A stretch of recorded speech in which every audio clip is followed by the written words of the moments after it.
would like to put on record my manifestation of support for the budget of DepEd as a courtesy to our Vice President, Sara Duterte.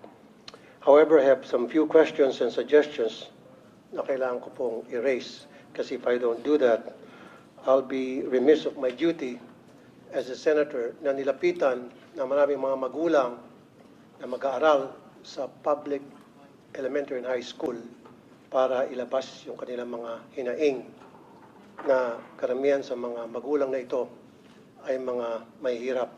Tricycle driver, jeepney driver, kasambahay, security guard, vendor, factory worker, pahinante, etc.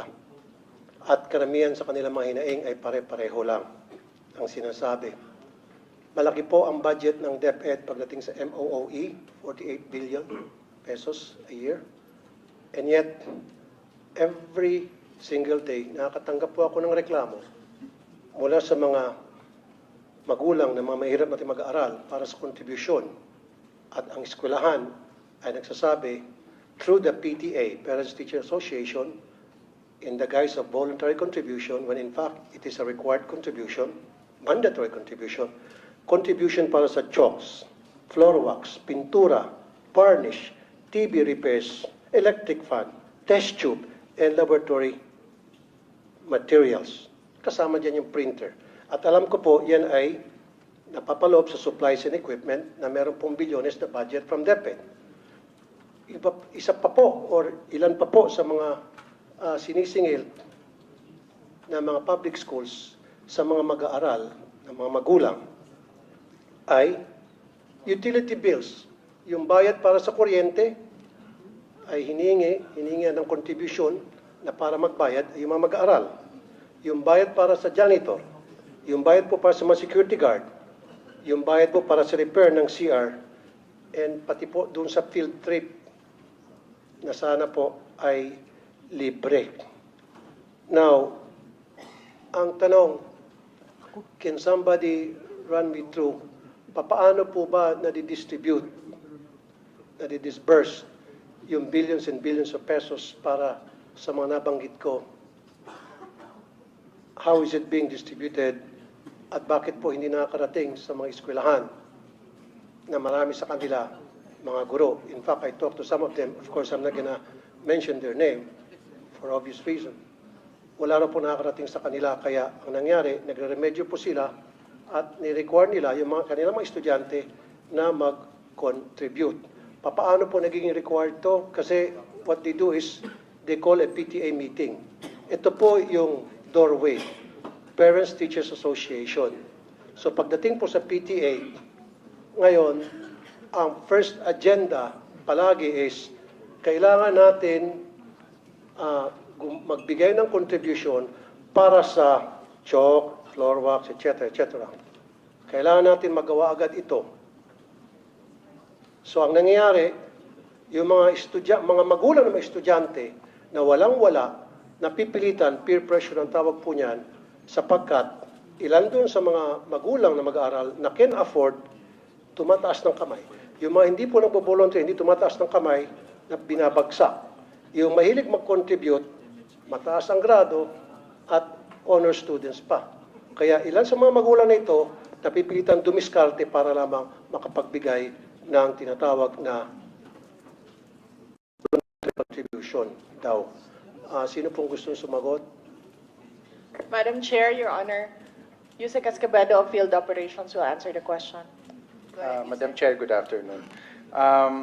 Unang-una po, yung merong existing policy ang Department of Education as regards to the no collection policy, because tama po ang nabanggit ni Senator Tulfo that we have the MOOE, school MOOE, at kabilang na dito yung ano ang mga needs ng mga teachers, including repairs and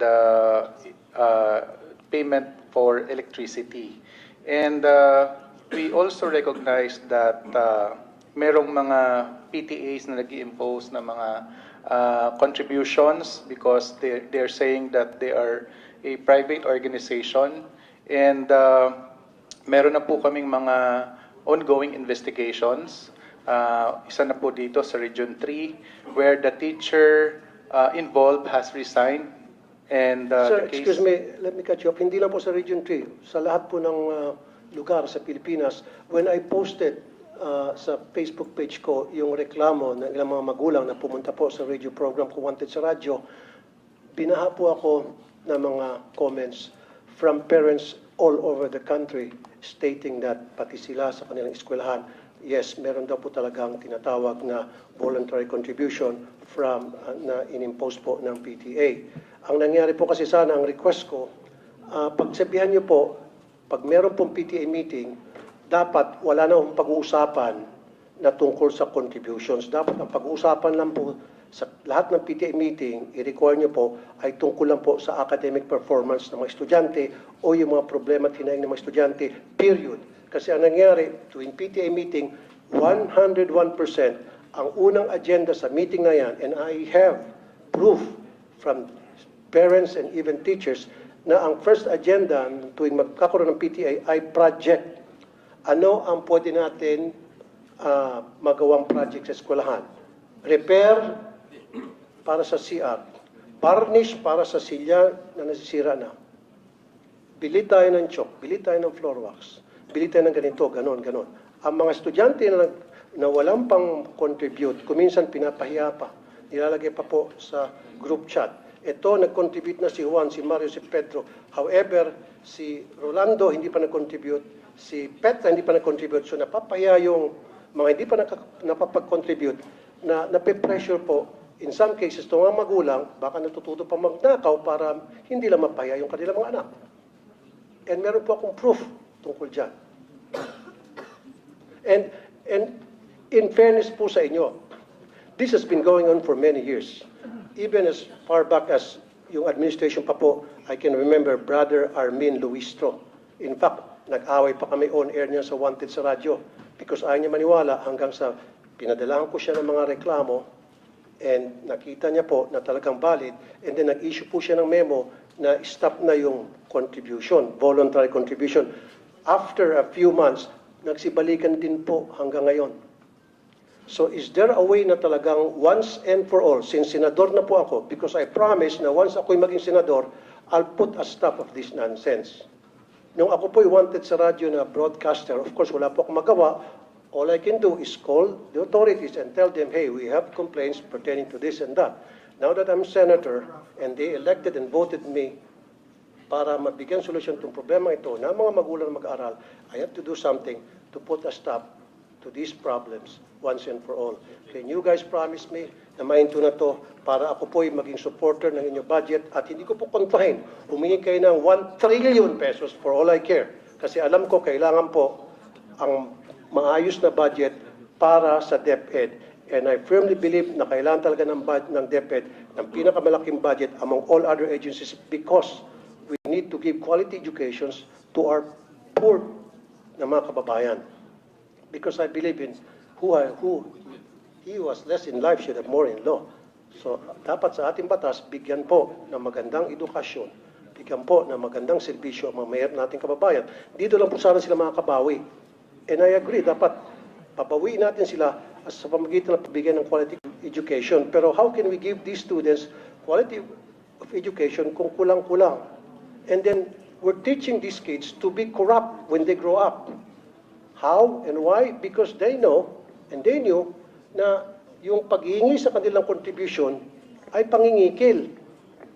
Sir, So pag lumaki po itong mga estudyante, makikita nila na okay lang pala yung mangingikil kasi si teacher nangingikil sa amin. So paglaki nila, there's the possibility na baka mangingikil sila. Okay, Senator Tulfo, your time is up, no?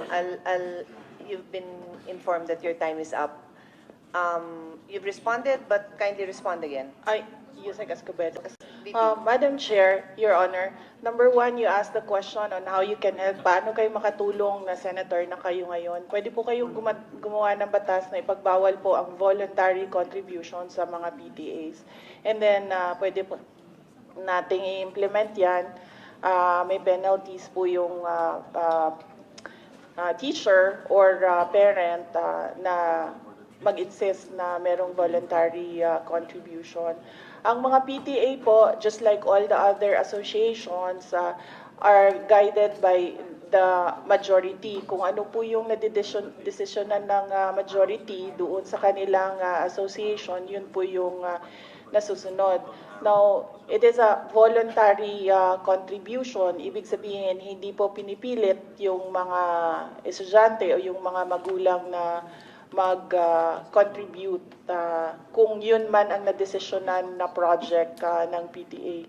Marami po tayong mga stakeholders na iba-iba po yung projects nila sa ating mga paaralan. Hindi lang po mga PTA, but we have NGOs, we have private sector donors who partner with our public schools sa mga specific na projects nila in certain schools. Ganito po din yung ating mga PTA.